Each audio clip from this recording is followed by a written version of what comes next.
Okay, fabulous. Let's change history. Let's change history. Okay, first of all, I'd like to thank everybody for coming here tonight. Many familiar faces, many new faces. Really excited to meet and learn about our crowd today. One of the things I would like to start off with is really thanking HaKadosh Baruch Hu for the opportunity to share in this dream that Tzipora Grodko has really had for a very long time, and that she welcomed me and invited me to come and to join alongside.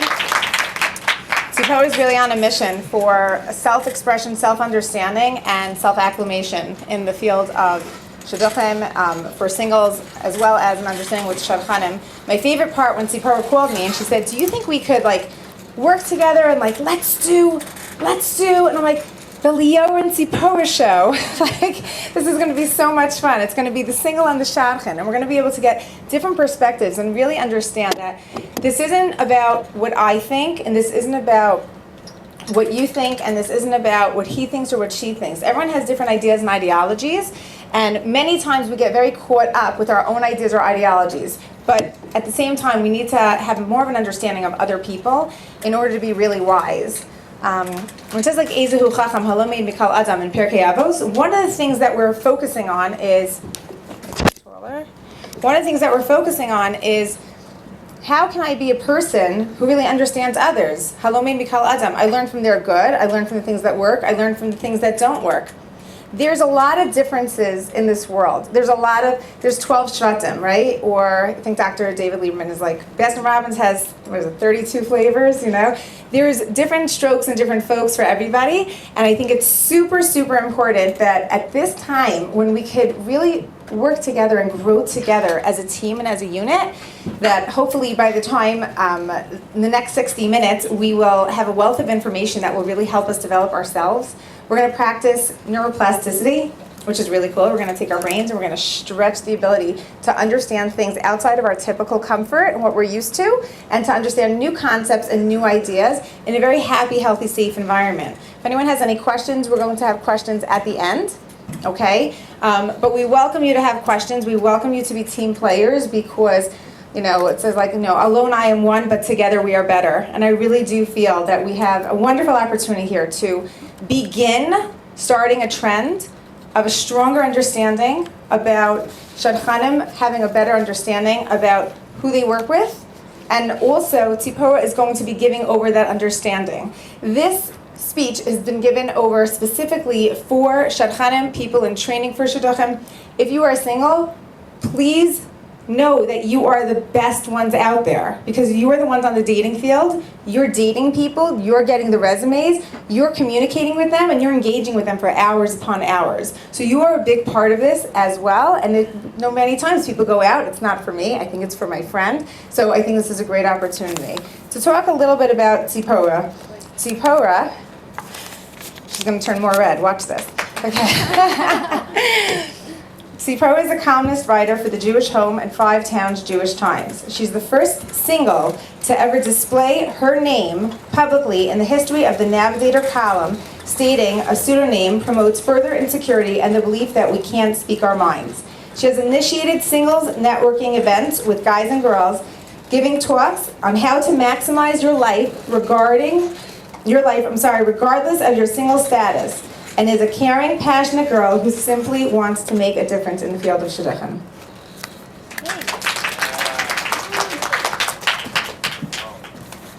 Hi everyone, thank you so much for coming today on a snowy, windy, cold evening.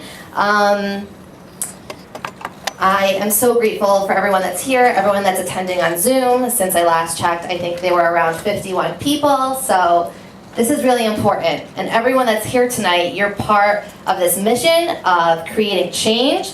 And so feel pumped, because I think that's what we're here for, to make change. This talk was originally supposed to be given last night. Tonight and today I'm actually going to hold this.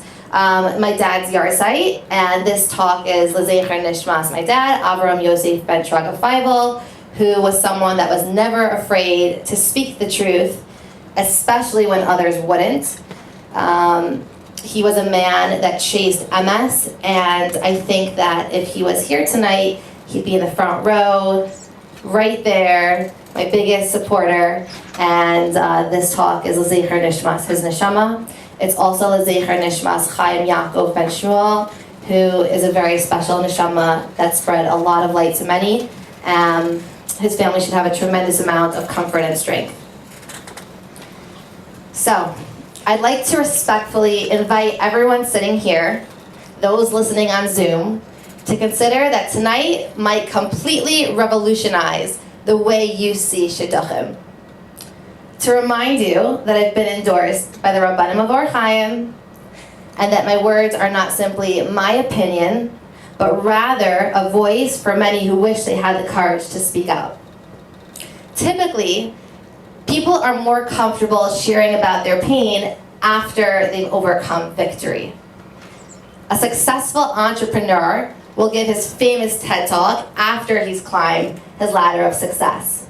Someone struggling with infertility will talk about their experience after they've held their babies in their arm.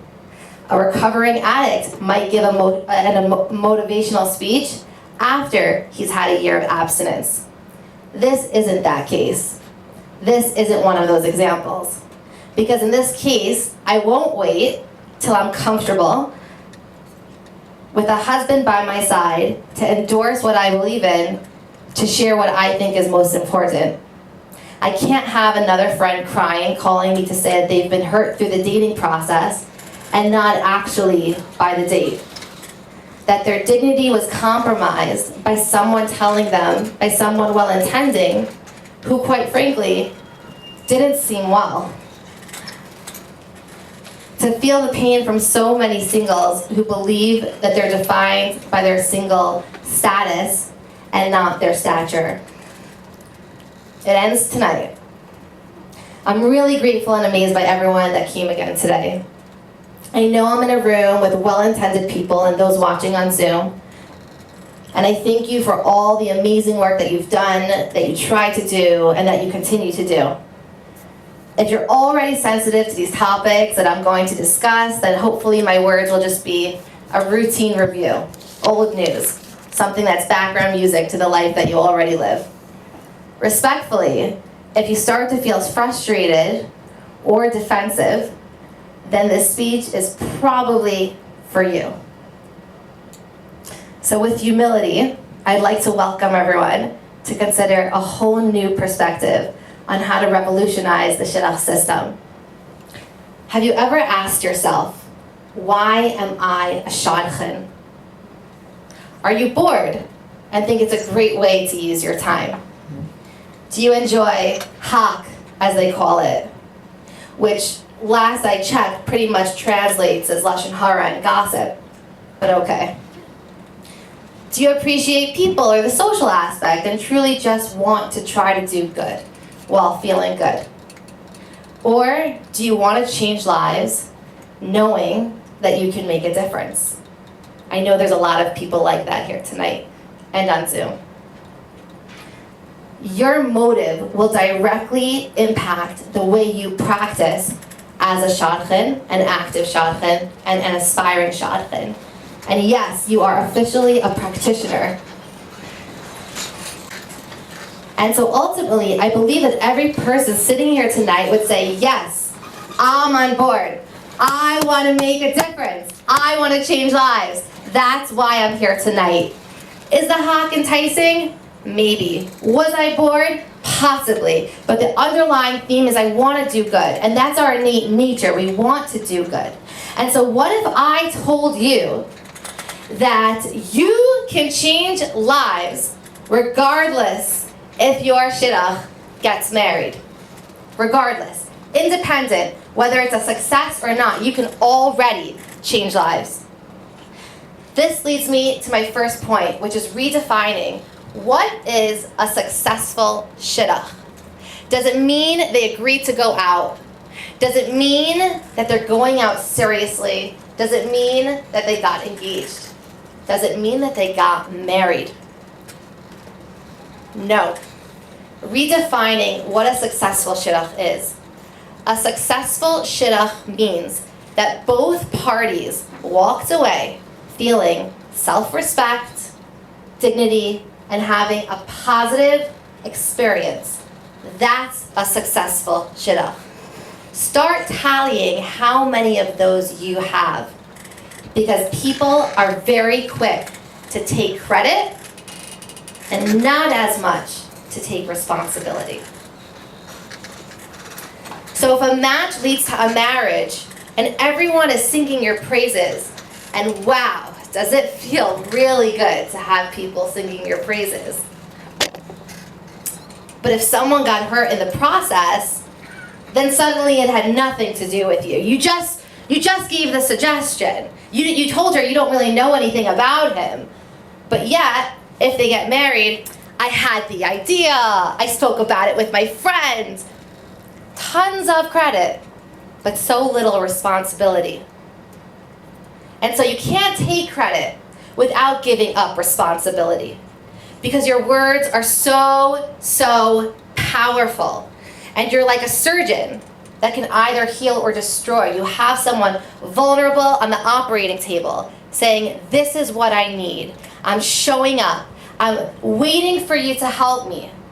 And either you're doing something that makes them feel better, or you're not a good practitioner and you're actually harming someone in the process who not only needs your help, but already wasn't in such a good place to begin with. And so I'm sharing this to emphasize how crucial it is to exercise extra sensitivity when dealing with your, so to speak, patient, because we're dealing with emotions, and there is nothing more fragile and more delicate than what makes up a person, which is their ego and their heart. The stories that I have are endless to really indicate, unfortunately, the lack of sensitivity that a lot of people can experience. And Leora is really going to discuss further what that looks like in practice. But I can't emphasize it enough that when someone meets you and they're bearing their heart and soul, their values, what's most important to them, and you show up and you share your aspirations, what you've done, where you're currently at, and the response you get is, okay, so you want someone with a hat or you don't want someone with a hat? And I know we're desensitized, and I know that all these details are significant, but someone just shared to you, someone just showed you everything. They welcomed you into their heart.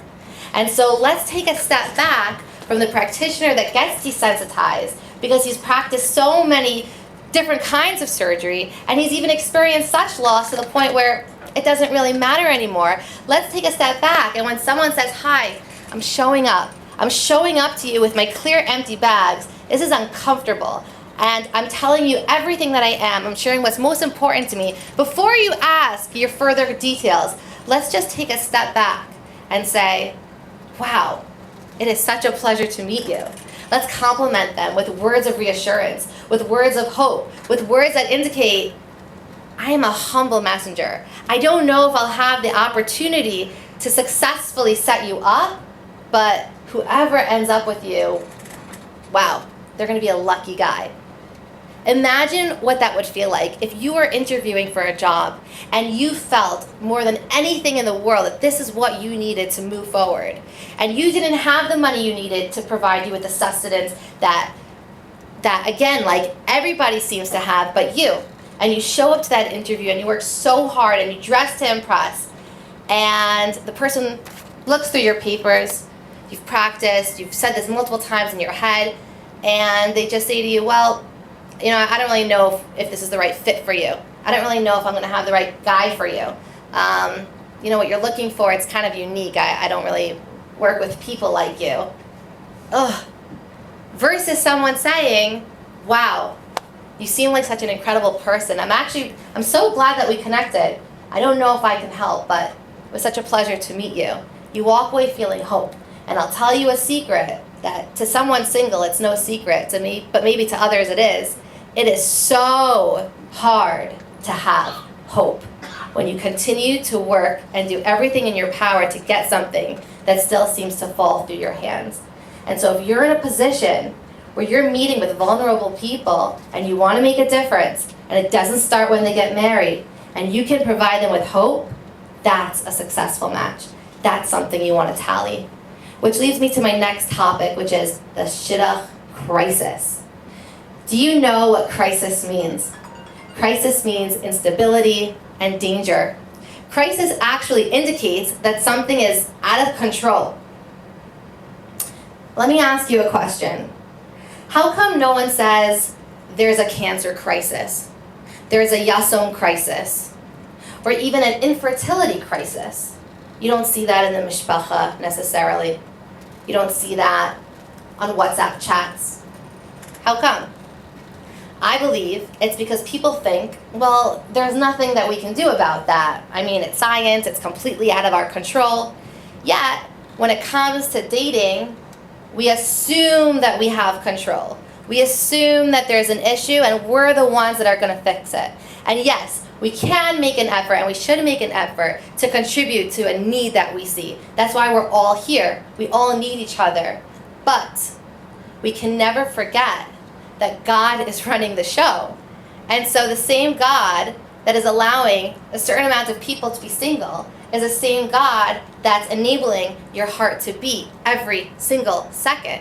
And so to say there's a crisis, this is out of control, God's like, well, I don't know what he's thinking, but to play the narrative a little bit, out of control, I'm controlling everything. I'm controlling everyone's challenge, everyone's pekala, everyone that might be struggling with financial instability, someone that might be struggling with mental health, someone that might be struggling with social insecurity. I'm controlling every person that's single, dating, married, engaged, divorced, broken engagement, and so on and so forth, widow. I'm controlling it. So there was never a crisis. It was never out of control. And so I don't believe there's a shidduch crisis. I believe there's a bin adam l'chaviro crisis. How we're treating singles, that's the issue. And I share this with so much humility. I share this with so much humility because a disappointing date is very challenging. But a shadchan that could be pushy and disrespectful, that's painful. That's very, very painful. A person, unfortunately, can get used to disappointment. It's part of our resilient makeup. Pain, we don't get used to pain. We don't get used to pain. And so consider how the lives of singles would improve if we were told at the end of a conversation with a shadchan, Hashem has a plan. At the right time, you're going to meet the most amazing person, perfectly suited for you. I don't even think that took 10 seconds. You didn't have to talk to me for 45 minutes on the phone. You didn't have to give me psychotherapeutic intake to determine how you can help me and save my life. You didn't even have to tell me that you're saying Tehillim for me. You just had to give me hope and remind me of something that's hard for me to remember because I'm feeling vulnerable. God has a plan. So there's no crisis because he's taking care of you. You don't have to worry. Some of the things that often make me laugh, cynical humor, of course, is when I meet with someone and they say something along the lines of this. Wow, okay, so you really need someone unique. Okay. I mean, Orthodox, Jewish, happy, healthy. Didn't realize it was so unique, but okay, thank you. That makes me feel a little nervous, a little insecure. Okay, I hear what you're saying. So you need a really good guy. It's hard to find guys like that. Wow, thank you. I feel a lot of hope, a lot of positivity, a lot of optimism. Okay, wow, interesting. Okay, interesting, you're more, okay, I don't even know what to make of that. Just provide hope, just provide encouragement. I'm reaching out to you not for your opinion. I'm reaching out to you because I was told you're a resource. If I didn't ask you for your opinion, be very cautious when sharing it. Be very cautious. It's subjective, it's limited to your own experience, and you have no idea how hard it was for me to pick up this phone and call you, and quite frankly, emotionally undress, and then put my pieces back together again, in the hopes that maybe you'll be able to help me. Which leads me to my next topic, which is the infamous Emirza Hashems. And so, our exposure, our thoughts, our environment, people, that's what creates our reality. We're influenced by our reality.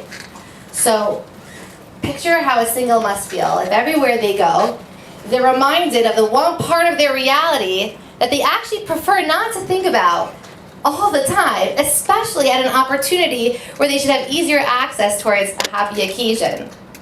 And so I can show up at a bris, an upsharon, a pidyon haben, and still get an Amir Hashem by you, and think I'm quite confused what you're talking about. Obviously, this can happen at a wedding. This can happen at a kiddush. This can simply happen while I'm taking macaroni off the shelf at Wesley Kosher, our local supermarket. So good to see you. Amir Hashem by you. I know I'm single. I know. I don't need you to remind me. And I can promise you that Hashem's not waiting for me to say Amen to your Amir Hashem by you to finally meet the right person. And I know it's well intended, and I know it comes from such a great place. But I don't think that anyone has the courage to actually say, just want to call on me for a second. It makes me feel really bad about myself, those Amir Hashem by yous. Of course it's different if it's with someone that you're very close to at maybe a special occasion where they think it's appropriate to pull you aside and just say, I know this might be difficult for you, but I'm thinking of you, and it's going to happen. But it's become socially acceptable to simply throw out Amir Hashem by you. It doesn't feel good. It doesn't feel good. It makes a single feel like independent of what's happening right here, independent as to whether or not I just graduated my master's in social, or independent as to whether or not I just gave a big important talk. Amir Hashem by you, what you see is that I'm single, and I want to be so much more, and there's nothing I can do about it, and I don't want you to remind me of what I don't have.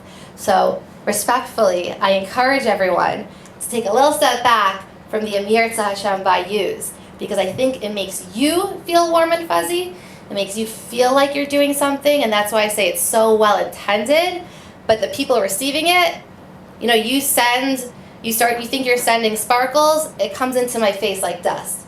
I just want to cough it away. And I thought I showed up, and maybe at this happy occasion I can just have a great time, but nope. I just want to remind you, you're single. You're single. And Amir Hashem by you. It's not about me. And so, Leora actually had this class of setting up my two younger brothers with their wives. One of them is right here. I got to give her a shout out. She's God's gift to my family. They got married this year. And at his wedding, again, well-intended people came up to me, held my hand, gave me a look as if I was on life support, and said, you're so special. You know that? You're so special. Amir Hashem by you. And I thought, was this supposed to make me feel good? I said, I don't really understand, because one of my part-time jobs is making people feel uncomfortable and notice how inappropriate their comments are sometimes. And they said, Amir, it's so special. You could be so happy for your brother. He's my brother. All I've ever wanted for him was for him to be happy. So special. Or the people that came and took a picture of me without, I need this for my archive. I need this for you. You look amazing. I need this for your shidduch. Just let me celebrate my brother's wedding. It's not about me. Let me celebrate. Let me celebrate. Don't remind me of what I don't have. I know, I'm here. Trust me, I know. And so again, I know people are doing it because it feels good for them, and I'm just letting you know it typically doesn't feel good for me. I've yet to hear someone say, it was so sweet, Mrs. Goldberg just said Amir Hashem by you to me. I just feel so much better about myself. Typically it hasn't happened yet to me. I don't know if it ever will. And so I just want to sensitize everyone towards this one little phrase. Part of the socially acceptable things people say that make people actually feel like they don't want to be social. Another one is, often happens at the supermarket, so how's dating going? So good to see you. How's dating going? How do you think it's going? Do you see a wedding ring on my hands? What do you want me to say to that? To be socially appropriate, I have to say, thank God, everything's great. It's great. I love having the same conversation multiple times with different people and thinking that maybe tonight's the night my life will change, only to notice it didn't. It's going fantastic. But it's become socially acceptable, and it almost makes me think that if someone says to me, oh, how's dating going? I almost feel like well, should I say, how's your marriage going? How's that been for you? I know it sounds ridiculous, but how's my dating going? It's intimate and private and personal. If I didn't voluntarily share the information with you, I probably don't want to let you know. The same way you wouldn't share with me how your marriage is going. But people just don't realize, and they mean well. And so, again, unless it's the right setting with the right person, because that can happen, and it does happen, it's just not something I would encourage to throw around loosely. Because once again, it becomes about your single status and not your stature. Talk to me about anything else. Talk to me about anything else. Because again, it's not necessarily being single that I think, as a person gets older, becomes the challenge. It's how the community reacts to people that are single.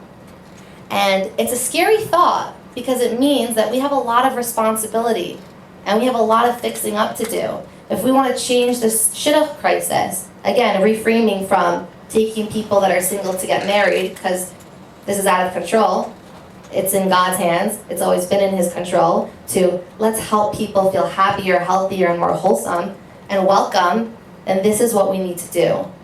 We need to make sure that people are comfortable being social through the way we socially interact. When an Orthodox girl, typically in the Jewish community, ages, she does so in dog years. And so, I just turned 29. I turned 29 in Antigua, Guatemala. It was unbelievable. To everyone in Guatemala, I was so young. Oh my goodness, you're so young. You're living your best life. You're traveling in your 20s. You're in your prime. So happy for you. If I go to other places and I say I'm 29, people blink a little bit. It takes them a while to process the information. They get so nervous. What do I say now? Don't ask me my age if you're not really sure how to respond to the follow-up answer. And it often can seem to someone single that when you age, it's in dog years. And so what does that mean? When a dog ages 1 year, I don't know the exact ratio, is around 3. And so when I turned 29, I didn't feel like I was 1 year older. I actually felt like I was 4 years older. Time is the most valuable thing we have. Any chapter that anyone experiences, they don't know how long it will last. So why do anything to make someone doubt that they can't live a quality, maximized life by taking advantage of their single stage, but rather, yikes, oh no, you're getting older, be careful. Don't worry, Emir Tzashem by you. You're 29, Emir Tzashem by you. I'm 29, beautiful age. I remember when I was 29, thought I figured out the world, I'm still learning.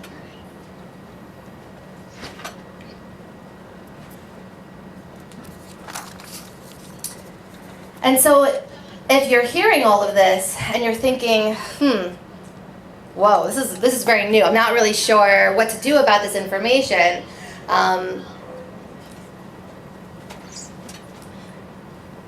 If it makes you concerned and you're not sure that you know how to be properly sensitive, no one asked you to do this. It's a really, really delicate job. The same way someone needs years to practice as a good medical professional, because they're dealing with the body, you're dealing with the heart. You know, the body could be healthy, but if the heart is broken, it's a no-go. And if the heart is healthy, but the body is broken, we've read multiple stories where that still works. And so you have to make sure that you are ready for the responsibility to not just take credit, but to be sensitive, to make sure people walk away feeling dignified, that a successful shidduch is a successful experience, feeling self-respect, making sure both parties felt well treated. And I'm going to put this in perspective. Imagine someone healthy and strong is living their normal daily life, just like everybody else. And at a certain point, their kidney is failing. And everyone else around them seems to be doing fine. Not really seem to be having any issues. If they do, they go to a doctor, it's all taken care of. But with you, something doesn't seem to be working well.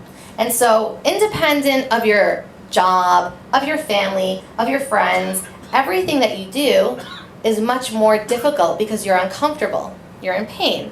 And yet, you're expected from everyone to be totally fine, operate on 110%. And so someone says to you, oh, you're struggling with your kidney, I actually know an amazing doctor that you should go to. He's located 2 hours, an hour, hour and a half, 2 hours away. Schedule an appointment. You call the doctor, you schedule an appointment, and you think, okay, maybe I'll finally get that healthy kidney that I need. Maybe I'll get it taken care of.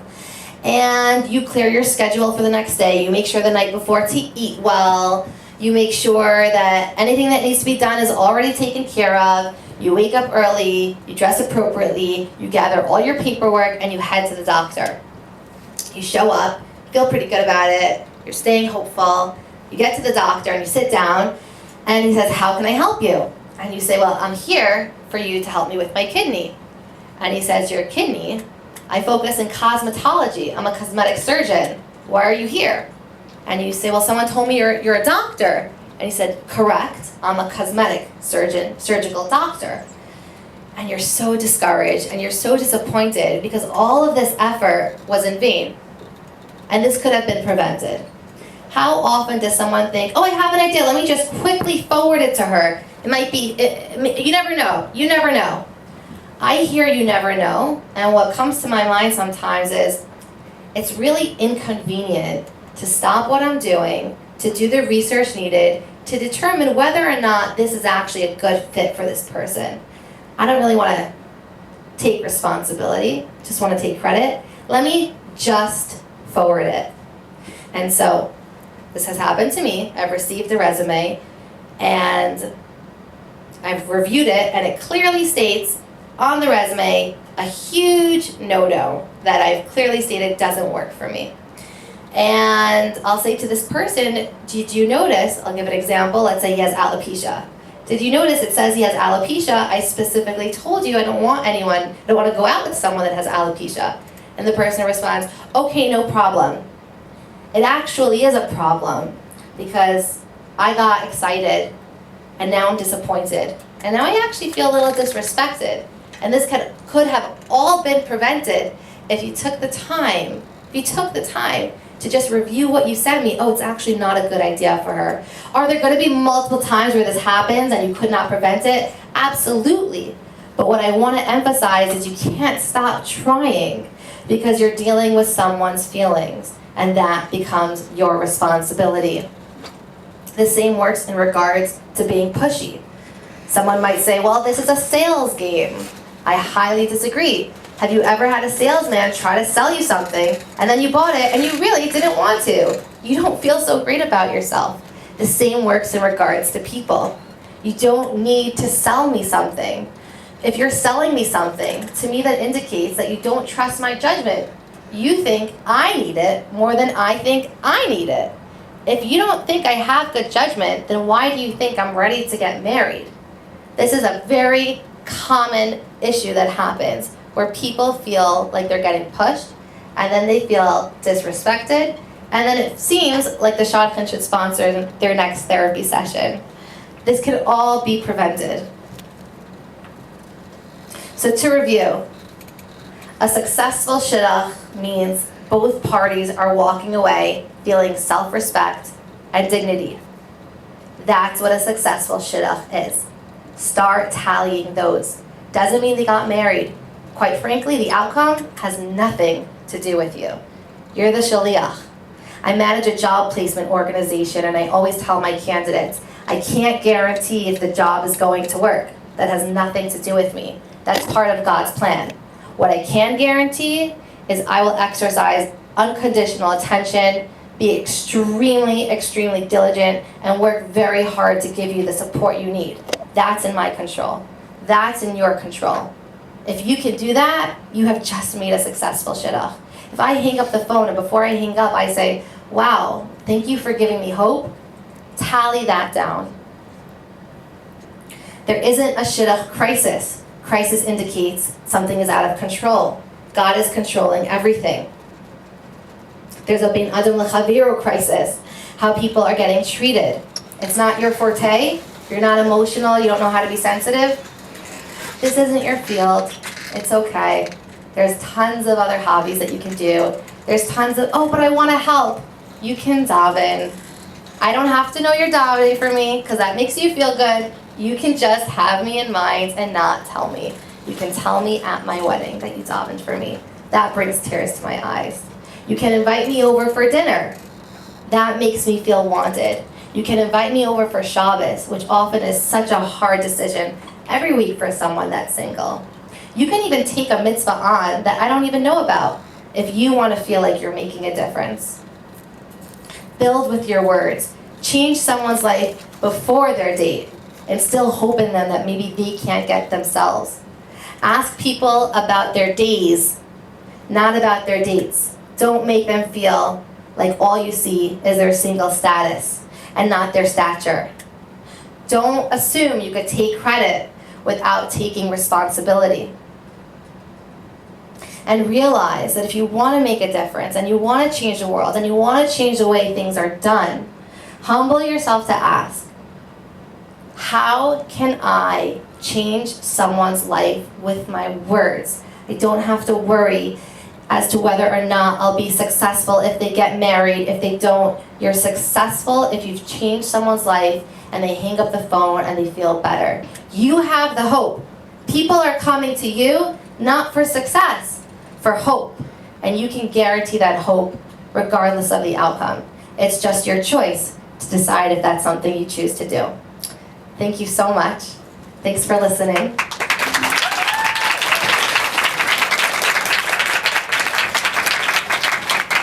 If I get blacklisted, that means I was successful. If you have a suggestion, don't be scared. I don't bite, just a little bit. Now, I would love to introduce Leora Elin, someone very, very special to me. So Leora Elin is a noted shadchan, kala, teacher, and educator. She has been in the field of shidduchim for close to 25 years. She lives in Waterbury, Connecticut, quite a far commute. She came all the way down because she believes in her heart and soul that this is so important. Her clientele expands across the country. Leora was zocheh to make 2 of my younger brothers shidduchim. And the day after she made my brother's shidduch, she actually called me up and said, Tzipora, I have something crazy to tell you. I have never received so much heat from making a shidduch. And I said, I have no idea what you're talking about. Tell me more. She said, everyone's coming up to me and saying, don't you know he has an older sister? Why haven't you set her up? And because Leora is who she is, she says, you think I don't want more than anything in my heart to introduce Tzipora to her husband? It's not up to me. Hashem knows I want it. And when the right person comes along, I will try. She's humble, she's sincere, she's a builder, which is why she has had so much success. She's my mentor, my friend, my dating coach. And it's not uncommon to find her available at midnight doing damage control with someone that was hurt, fixing up a room for someone that's coming for Shabbos, or celebrating a successful shidduch that you made, which she won't tell me, but I'll find out on her status after we spoke. She's there through the hard times, through the good times, with her reassurance, her validity, her security, and she endlessly empowers me and many others to live their best lives. You are so lucky that you get to hear Leora tonight. Without further ado, Leora.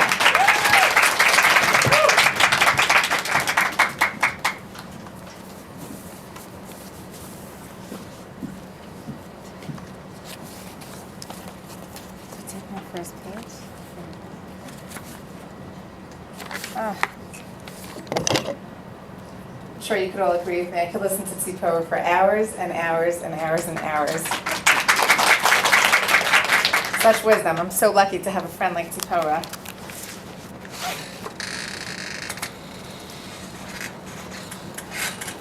Addressing Shadchanim, I'd first like to begin by complimenting everybody who's involved in the field of shidduchim.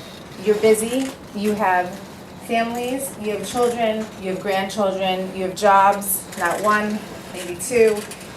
You're constantly traveling. You take time out of your very busy life to stop, not for one person, not for 2 people. Dozens and dozens of people, phone calls, getting back to people after dates. It's like, it's endless. And all the work that you do for the Klal, Hashem should really repay you and give you tzchusim upon tzchusim for everything that you're doing for Hashem's children. Why do we do shidduchim? What is our mission? Everyone has a different reason why they do shidduchim. I'm pretty open about the reason why I do shidduchim. I actually never left shidduchim since I was in it. I felt that I needed a little bit more help in shidduchim back in the day. We didn't have organizations. We barely had shadchanim. If somebody thought of an idea for you, you're almost like excited to try to make it work. There was no such thing as resumes. Didn't exist. A lot of it was word of mouth, and everyone just tried to work together like a team. At the same time, not having had from family, I had wonderful parents who sent me to yeshiva, but I didn't have the background with the right profile. So when it came to my shidduchim, I really needed more help. It got to the point where I went on strike. I was having such a hard time with shidduchim that I told Hashem, you know what? You put me here, you're going to get me out of it. So 9 months later, when I hadn't had one date, I decided that didn't work. So I started calling people. I started reaching out. I found a wonderful person who really, she was so excited. I think it's because I wound up crying. I sat there and I started crying. I said, she's like, how you doing? How's shidduchim? And I just broke down crying. I said, actually, I'm really having a hard time. And she was like, that's it! And she yelled at one son to come in the room. She yelled at her daughter to come in the room. Who do you have? Who do you have? Who do you have? Baruch Hashem, the 18-year-old thought of an idea for me. It wasn't so deep. My husband, who's in the room over here, we both always smile. So the 18-year-old's like, Ma, they both always smile. They remind me of each other. And that was the whole story. So that's how I started. Every few years, I dabbled in shidduchim, a little here, a little there. And then after 10 years, I joined a wonderful organization, the reputable program, and I started mentoring, and then I started getting more involved. And then I read something in Rabbi Arush's book that spoke about the key to the treasure chest. A lot of times we're very self-limiting. We don't allow ourselves to utilize the key, to turn it, and to open up the treasure of mazel. So I turned to my husband. I was getting very into the book, and I said, I'm going to make a lot of shidduchim this year. He's like, what? When you allow Hashem in, so much more than you ever have, there is a mazel that comes when you recognize it's not me.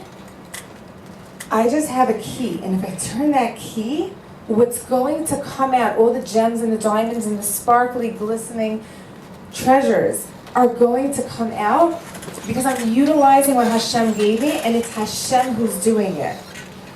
That year, 7 shidduchim happened. And I truly believe it was only because of the stronger recognition of allowing Hashem's bracha in every step that we take.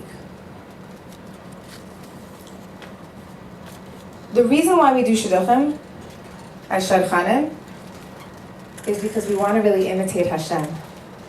Hashem, I want to be just like you. Since Sheshis Yimei Bereshis, we know that Hashem is being Mezavig Zavugim. That's what he's busy with. Well, that's funny. Doesn't say he's busy with, right? He's busy with being Mezavig Zavugim. It's a little bit different than the rest of the Derech HaTeva in which the world operates and the way in which Hashem created it. Pesach, a year, why is it kasher? Because it's not Derech HaTeva. It's a pella. Comes in, separates the waters. Whoa! Look at what is going on. Hashem is directly intervening right here, right now. What happens in shidduchim? I scream even louder. I get really excited. You should only see me. It's not Derech HaTeva. Every story is a miracle story. There's no room for gaiva. There's no room for look what I did. Guess what? It wouldn't have been you. Hashem would have very happily picked somebody else. You are merely a messenger doing Ratzon Hashem. Now we all do what we're good at, right? I saw a teacher one time, she was teaching class, and she came out and somebody said to her, "Oh, you're such a good teacher." And she was like, you do what you're good at, you know? You don't have somebody who's bad at math doing accounting, you know? Like, you do what you're good at. There are people that are very good at shidduchim. That's great. And those who are good at it, like Tzipora said, who have that emotional intelligence and can connect and be sensitive and careful, yes, those are the ones that should be doing it. And we have budding shadchanim. We have shadchanim who are like, you know what? I think I have an knack for this. I've got that sensitivity. I know how to treat people. I'm good with others. Great. Welcome. Welcome, and let's get you started, because we need more of you, and we really do, because there are so many nisim. I always say, I love hashgacha pratis. I live for hashgacha pratis. I'm like, hi, my name is Leora Elin, and I'm a hashgacha pratis junkie. I live and love and breathe it, and it's such a humbling opportunity. The reason why we do this is so that we can be more like HaKadosh Baruch Hu, so we can get in touch with our neshama. When it says when we do mitzvahs, what is mitzvah? Mitzvah is tzivah. Tzivah means to bind. We're binding our neshama to who we are, that's that piece of Hashem, so we could recognize how we can be so true to ourselves and bring Hashem into everything that we do. What makes a great shadchan? The answer is not, as you noticed on this very creative flyer, for those of you that enjoyed. Can I see by raise of hands who enjoyed looking at the flyer? Oh yeah, go Tzipora. That was Tzipora Grodko's creativity there. It's not a successful match that makes a great shadchan. It's not changing the singles crisis. And it's not getting a yes that makes you a great shadchan. Actually, very often I'll meet people and they'll be like, "Oh, you're a shadchan?" And I'm always like, "Oh, I'm a person, you know. What happens to your shidduchim?" And they're like, "How many shidduchim did you make?" And my first reaction was like, "What is this, like a contest? Like, where do I put you in my view of where?" My husband actually gets very upset when people say, "How many shidduchim have you made?" The truth is, Baruch Hashem, after a certain number, I stop counting, because does it really matter? I'm in touch with people. Does the number make a difference? If I told you 20 numbers higher than the number that I did, am I better? Am I worse now because I didn't make that number? My husband said, don't ask how many shidduchim she made. He said this at a Shabbos table when we were guests by somebody. He said, it's about how many phone calls she takes when people can't fall asleep at night. It's when somebody comes home, a girl crying, do you have a few minutes? I had a really bad experience. It's when a guy calls me up and says, I had my heart set on this girl. We went out for a month and a half, and the whole thing is over. That puts sparkles on your crown. You have more diamonds and more glistening sparkles on your crown when it's clean, not based on numbers of how many. People have said to me, well, I only made 2 shidduchim. I'm like, only? 4 people's lives you changed. Tons of grandparents, their future. What does that mean, only? Like, fat, it's not good enough? What if you can't do shidduchim? What about davening? What about taking things on for them? Everybody could do their part. What makes a great shadchan? Pirkei Avos has the answer. Very simple, he says, Ezehu mechubad hamachabed es habrios. Who is he who is honored? He who honors others. A shadchan is somebody who considers the other person. In communication, it doesn't really matter what I think and what I say as much as how well it is received. I need to consider for a single, when they meet me, what their wants are and what their needs are. We take the word respect, I'm going to break down each letter with a definition. R, remember. Remember who you are communicating with. You are communicating with somebody who is reaching out to you. E, engage. Engage in learning about the person beyond the resume. Learn about their culture, learn about their experiences, learn about their interests. Schmooze. Talk. A lot of times people come to me. I happen to be much more of an eye-to-eye contact person. I understand that not everybody who has memorized information, they have to write a lot of things down. I respect that. I don't operate that way. A lot of times people be like, hi, so do you want my resume? It's the first thing they do. I'm like, no. Just want to talk to you. Because I really do. Because your resume I could look at later. I'm not going to ask you a bunch of questions that I could send you a Google form ahead of time before meeting me, and then I could review it. So that the point of the connection, the point of meeting with you, is so I can learn you and I could create a relationship with you. Hashem didn't make any two neshamas the same. Rav says, from Adam Harishon ad Olam, there will never be two neshamas that are exactly the same. With the same psychology, the same background, the same habits, the same cultures, the same wants, the same desires. Never! Never was, never is going to be. I'm getting to meet somebody new. Let me learn who you are. S. Share. Share who you are. This is not a clinical check-in type of a meeting. People feel much more comfortable when there's a connection and when there's dialogue, when you schmooze with them. You will notice that there are a lot of people that are very uncomfortable meeting shadchanim.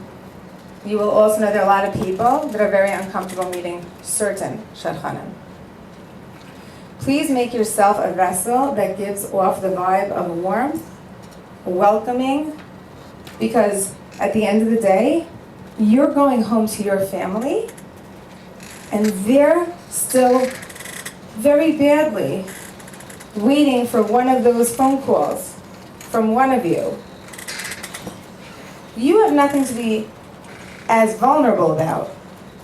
Your job is to make them comfortable. If you can't make a single comfortable, you need to reconsider your approach, and you need to speak with somebody who could help you have a better approach so that you could better engage who you are meeting.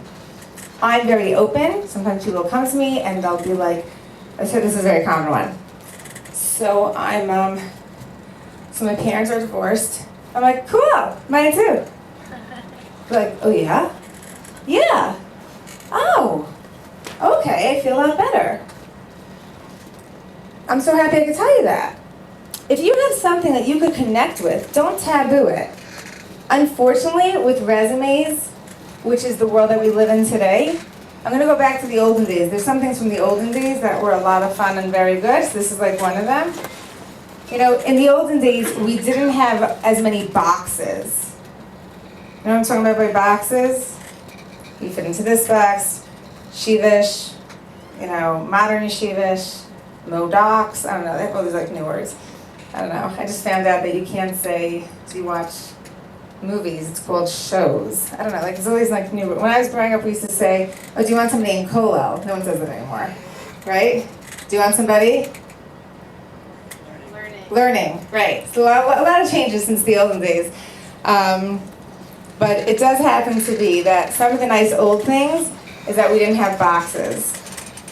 And if you're a box person, that's fine. But just know there's a lot of octagons and hexagons and like, you know, a lot of other types of shapes out there that people don't really fit directly into. P, patience. It can take some time to really get comfortable with a shadchan and to really learn them when you're having a meeting with them. Please be patient. Some encounters are easy, some are hard. Sometimes you meet somebody and it's like pulling teeth to get them to answer questions. Thank God I could just keep talking. So I could just be like, oh, what's your name? She doesn't answer, no problem, tell me again. I could just keep going and keep talking. But it is really uncomfortable sometimes when you have a hard encounter with somebody. Okay, and Amir Tashem, not you, not your job as a shadchan to teach that person how to be, you're not their teacher. Everyone calm down. Just do your job at being a shadchan, trying to engage them, be patient with them, and try to bring them into a good conversation to the best of your ability.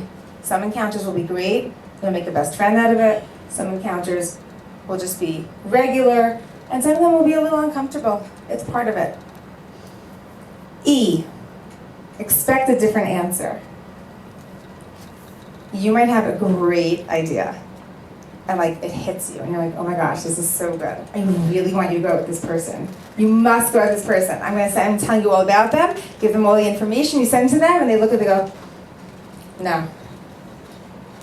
There's no room for ego. This is what ego looks like. What do you mean no? Hello, it is such a good idea. You do not understand. This is everything you've been telling me for the past 4 years what you're looking for.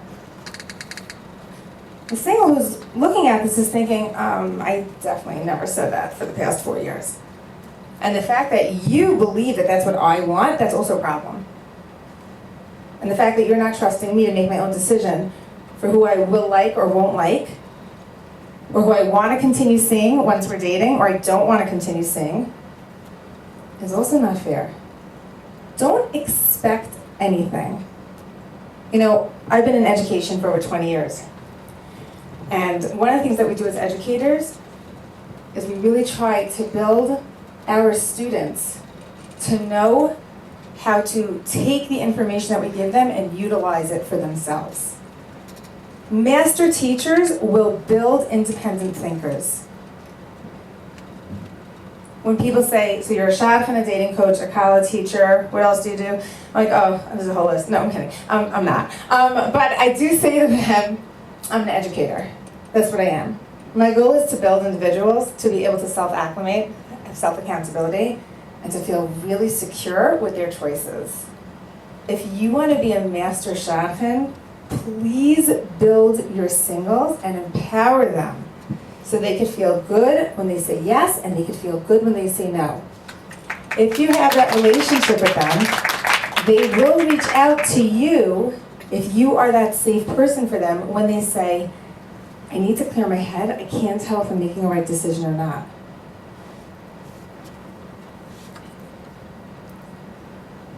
So with E, expect a different answer. It's about them. It's not about the person with the idea. C, consult. Consult. Communicate with colleagues, other shadchanim who you admire and you value their views when you're stumped with a shidduch. We have this all the time. I have a few of my colleagues in the room here, and we call each other. Hey, would anybody know how to handle the following situation? Being careful of the halachas of shmiras halashon. Okay? What would you do about the following situation? I don't know how to handle this. I'm really upset. We need support. We need to empower each other. I need to learn from your ideas. Wow, I never thought of it from that angle. That was brilliant. I'm going to use that next time. There are some really creative things that could come up when you realize that you are limited within yourself. If I have all the answers, I have gaiva. If I need other people, right, then I'm part of a whole. I'm part of a unit. I'm part of a class. T, time. Please take the time to return phone calls and to respond to text messages. Even if you're getting back to somebody, not right away, do your best to respond right away. Do your best to say, I'm out of town. Please call me next week. I'm on break from shidduchim. Anyone ever consider that? I've done it many times. I'm on break. Well, what does that mean? It means I'll come back when I'm better than ever.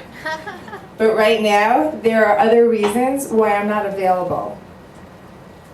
And this is going to ensure that I come back available better than ever. But please take the time to return phone calls. I personally do not think it's derech eretz for somebody to not return a message to me. There's one gentleman who didn't respond to me when I sent him a message. And he said, you know, he didn't respond. So then I finally sent another message. He didn't respond. Sent a third message. They were nice. And then I wrote back, if you do not want to work with me, that is perfectly okay. Please let me know. oh, Mrs. Elin, I'm so sorry. I've been really busy. I'm like, that's okay. Just let me know if you plan on responding to me in a timely fashion, so I should know if I'm working with you or not. Because I respect my people. Please respect also, I'm also a person. Sensitivity does work both ways. We have to set an example of caring about communication. Building the single. A girl came over to me one time. She was by my house. She was like having a really rough time. And she said, you know what? I took on everything that I could. I'm doing like 2 halachas of Shmiras Halashon. I'm doing Shachris, Mincha, Maariv. I started doing Shadchanim. It was like a whole bunch of like extra things, you know, Shira. What am I doing wrong? Why isn't Hashem sending me my zibug? I said, why does there have to be something wrong just because it's not your time? Like, who told you, you know what you should really work on? Who said you have to work on something? Who said you have to take on more mitzvos? Who said you're not good enough?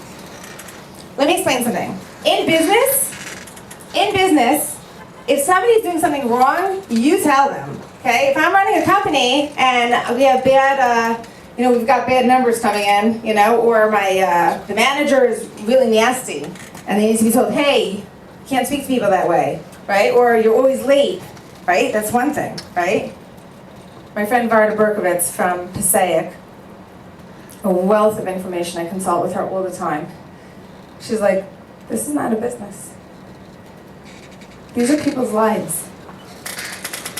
This is not a job where they're paying you or you're paying them to fix them. Fixing people. Taking responsibility for how you treat them, you bet. Your job as a shadchan is the following statement. Your job is to be a positive part of a single's journey as they navigate through shidduchim. I'm going to say it again. I think I say this weekly. Your job as a shadchan is to be a positive part of a single's journey as they navigate through shidduchim. That's your job. It's the whole thing.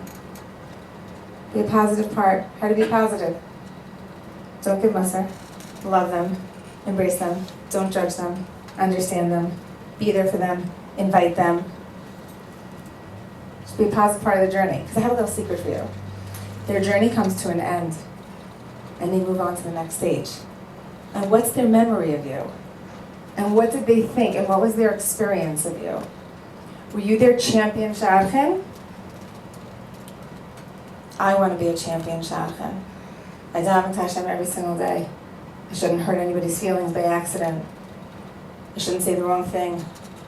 We're all human. We've all made mistakes, myself included. But I want to learn from those mistakes, and I want to do the right thing. Sensitivity.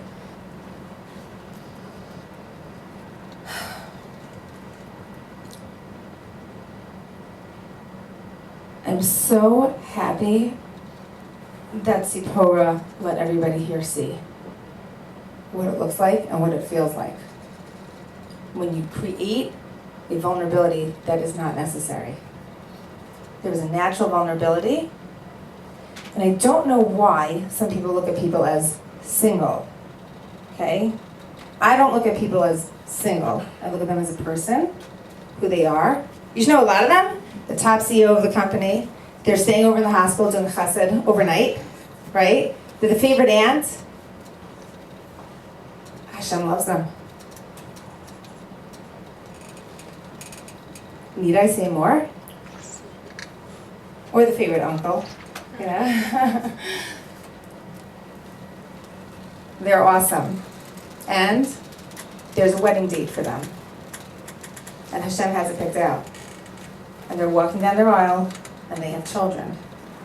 We are bound by time. We get very locked in. It's a gaiva. We get very locked in by time. This thing called time, we're very locked into it. Hashem is above time. Hashem sees everything, before, after. So how do we want to be when we're in that process? Please do not give advice that's unsolicited. Ever. Please clap with Tzipora. Everybody, right now. That's right.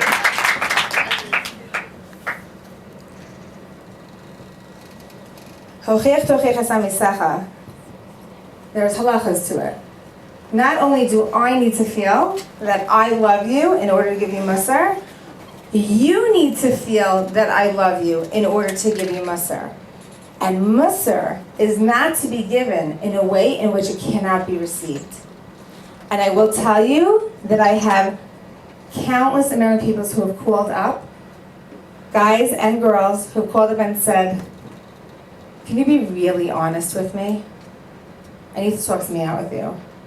When they reach out, that's fine. Or when they know that they're so close with you and they're like a boss bias or ben bias, and they feel that they need that little extra help, only then. And if they run away, you knew that you weren't in the right position to be giving it. On Shabbatons are really pumped. Shabbatons are a really, really big place for, there's so many opportunities to meet your zivug, by the way. There's things on, there's apps, there's so many things. There's Gamzuli.com, which is a great organization, which has a whole new platform, which pulls out shadchan so people could find and navigate their own shidduch in a very respectful way. There's Adopt a Shadchan. There's, which is magnificent. There's so many. There's Uri Rebbitzon's program, which is there also to help. There's just so many opportunities to help and to give singles what they need. I just wanted to point out, on a Shabbaton, if you're a shadchan on a Shabbaton, I want to tell you what it looks like. There's like 300 people, and you're going to meet with somebody. They are probably never going to hear from you again. So when you meet them, what do you think you're doing? Hi, what's your name? What do you like? What's your background? And what do you do? Oh, you failed out of school. And your job is not to make them feel more exposed than they already do on a Shabbaton with hundreds of singles when they're just trying to find their one other half, needle in a haystack. And they're meeting you as a shadchan, and then another one, and then another one, and then another one, and then another one, and then another one, by the way, and then another one, and then another one, and then another one. Please, relax. Be kind to them. Be their friend. Just enjoy it. Get to know them a little bit. You can always call them later and follow up if you have this like brilliant idea. Okay? Be gentle, be kind, be sensitive. Make sure the questions you ask them make them comfortable. Please do not make anybody uncomfortable with the questions that you ask them. Please do not dig. If you have any level of liking gossip, this is really, I know they have all the jokes, the Shadchanim, blah, blah. I happen to hate gossip, I hate hack. There's no room for it. Not if you want bracha. Everyone knows the saying. No one cares how much you know until they know how much you care.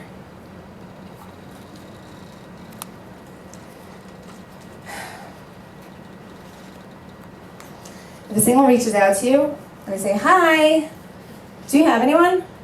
So a few things. When I meet my singles, I tell them, I want you to follow up with me, I want you to stay in touch with me. Don't write, do you have anyone for me? Because it would be socially awkward for me to write back, no. I always feel like I'm put on the spot. There's like 20 messages a day, you know? It's like, hi, just checking in. I wanted to say, I tell all my singles, stay in touch. Be in touch with me. You know, have a great week. Hi, Mrs. Elin, I was thinking about you, right? Send a little heart, okay? Just nice communication. You have to train and teach yourself how to act. And you need to be aware how to communicate to your singles, how you as a shadchan like to be communicated with. There were people that were calling me at like, I don't know, midnight, right? Okay, sometimes Tzipora and I schmooze at midnight. But there were people that I barely knew that were guys or girls, and they would send text messages, and I ignore. I don't respond to them. Why? Because I don't do shidduchim at those hours. Because those are my boundaries. And you have to establish your boundaries. It might work for you to return messages at midnight. It might be better for you because, the house is more quiet. But you have to establish your boundaries and how you like things and how you don't like things so that you have a respectful, communicative relationship with that person who you're working with. If you don't have somebody, you could say things like, I really enjoyed learning about you. When you meet somebody in an encounter, I really enjoyed learning about you. I hope to have somebody for you. Let's stay in touch. Come for a Shabbos. If you can't do Shabbos, don't say come for a Shabbos. But if you can, why not? It's so much fun.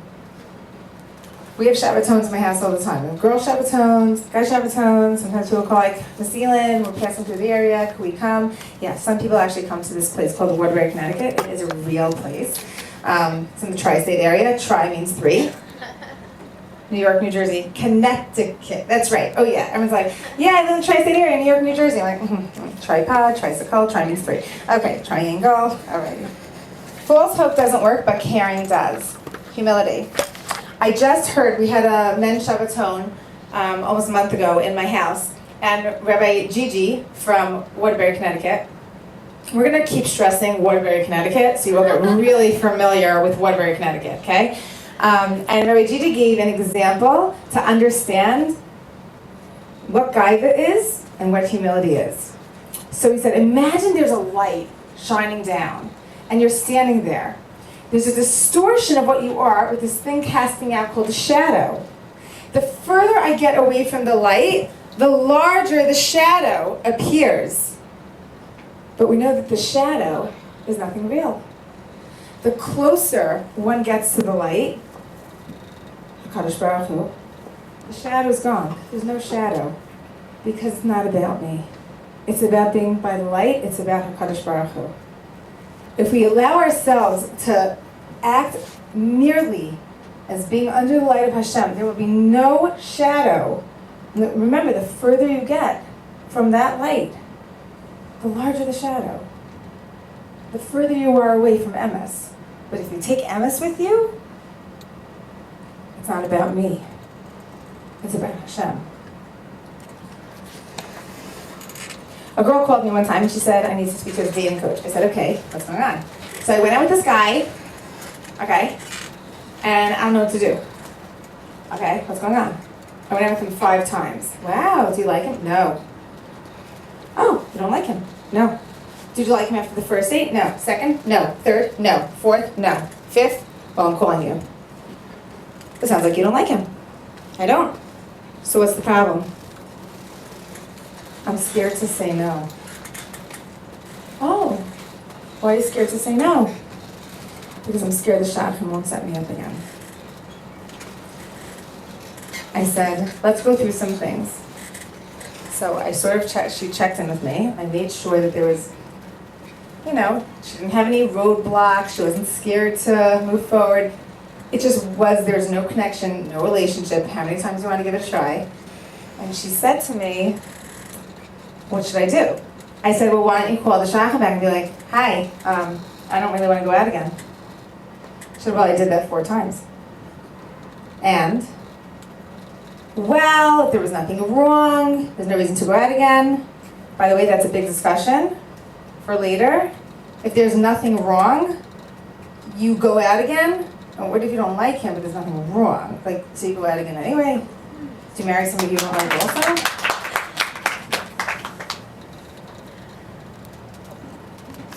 I said, call her back and say, I don't like him.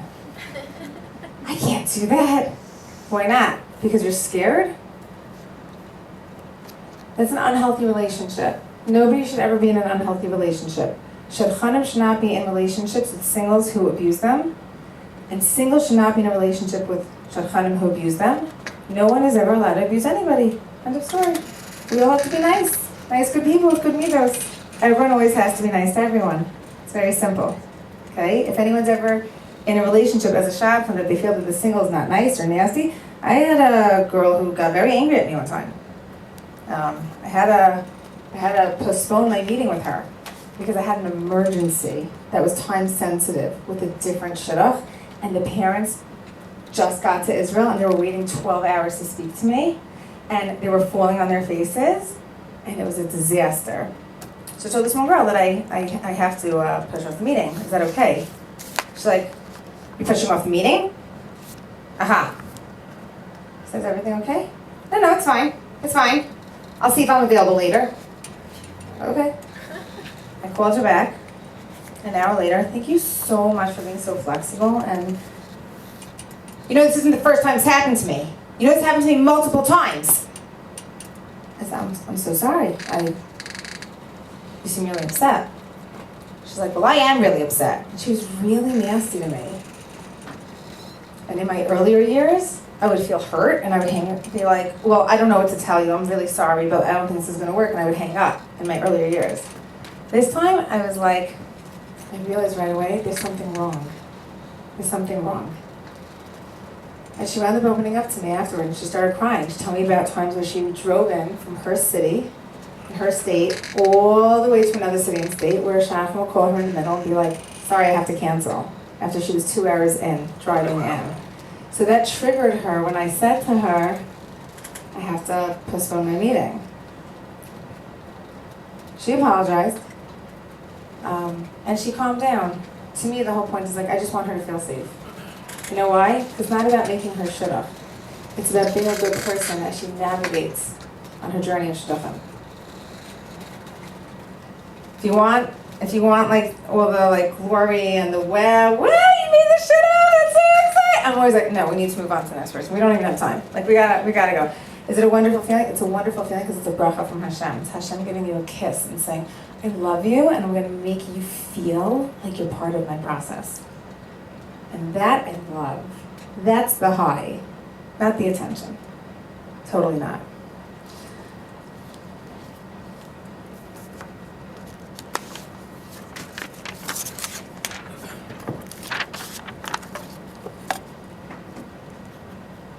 Usually at one of the programs that I have, I do a shadchan code of ethics workshop.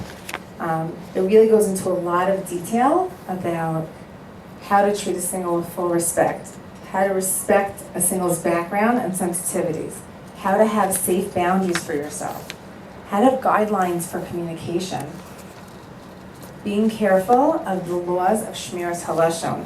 I cannot stress this one enough. Please be careful. Please don't ruin a single's reputation because you didn't have a good chemistry with them. Or there was something about, maybe it was something about you that they didn't like. Maybe they had a hard day. Maybe they just had a really bad breakup. Please don't tell somebody, oh, that's a nasty girl. Or, oh, she has an edge. Please be careful how you talk about people. I'm not saying that anyone here chas v'shalom would speak that way, but we cannot stress enough how important it is to protect people and to be there for them. Reach out for help when you are in need of advice. Reach out for help when you are in need of chizuk. We are all human, and it gets really hard at times. Anyone here ever feel like giving up?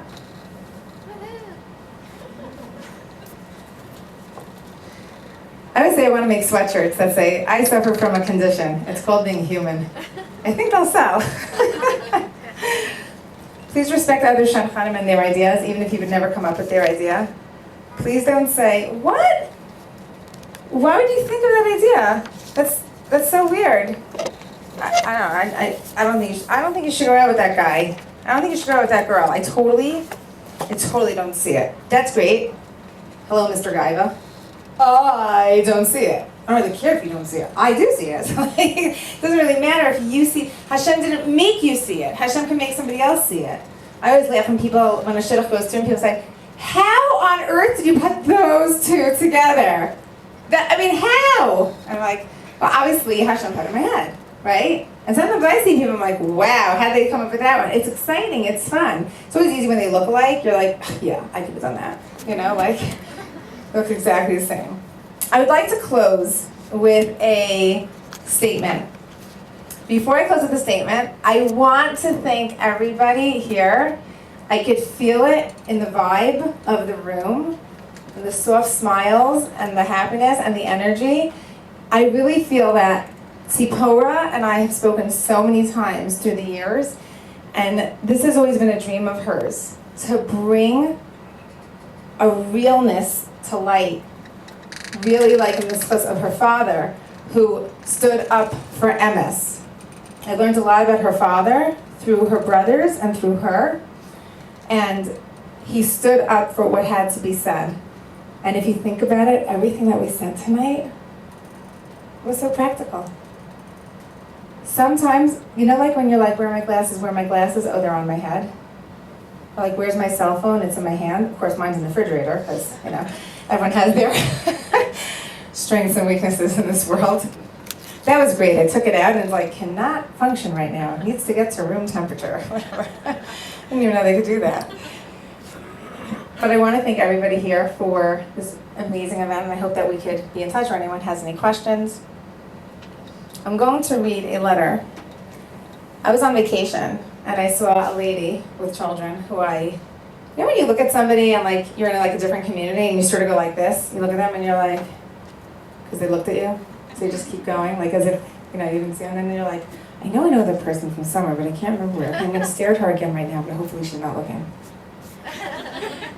And then she looks at you like, okay, fine. And then finally, she has the courage to walk over to you, even though you're the extrovert and she's the introvert. And she goes, you look really familiar. And I just go, hi, Leora Elin, how are you? What's your name? And she tells me her name, and she goes, oh my goodness, I remember you. She remembered me from a Shabbaton. And she shared some really heartwarming words with me. And I saw her with these children, and I said, wow, are these your kids? She said, yeah. And she said, Shadchanim told me you'll never get what you want. Well, I want to tell you something. I got everything I ever dreamed of. So I called her up and I said, can you write a letter for me to read? And she said, yeah. She said, I'll do that. Dear Shadchanim, I look back at my experience as an older single. I have so much appreciation for every reason or another. The words of comfort that I would find the right person one way or another. Having found Mr. Right and now happily married with 3 beautiful children, my perspective has grown. I know as a shadchan you have experienced many rude and thankless people. Not to excuse our behavior, but please understand the pain that it comes from. You are the seeming only life raft off the single island. So we feel so vulnerable and helpless in your hands. The warm and encouraging words, the empathy and understanding you show make a real difference in the life of a single. Know that what you do and the time you take are important. May you all be blessed to be successful shadchanim. Sincerely, a former, older single, now happily married and blessed with 3 beautiful children.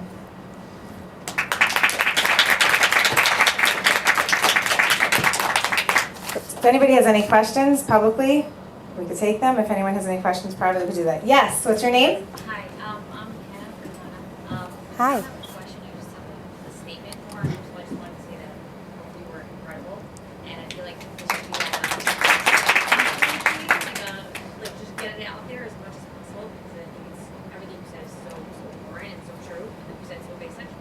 I also just wanted to say that I couldn't agree more with what you were saying about shadchanim and daters in general, but more specifically, I am a dating coach and I am not a shadchan for that reason, because I know that's not my strong suit to be shadchan. And obviously, I'm happy to suggest, I'm happy to like Call out the somebody vote. and say, but I'm not a shadchan. So I tell all my clients all the time, I'm happy to look out for shadchan, I'm happy to talk for you.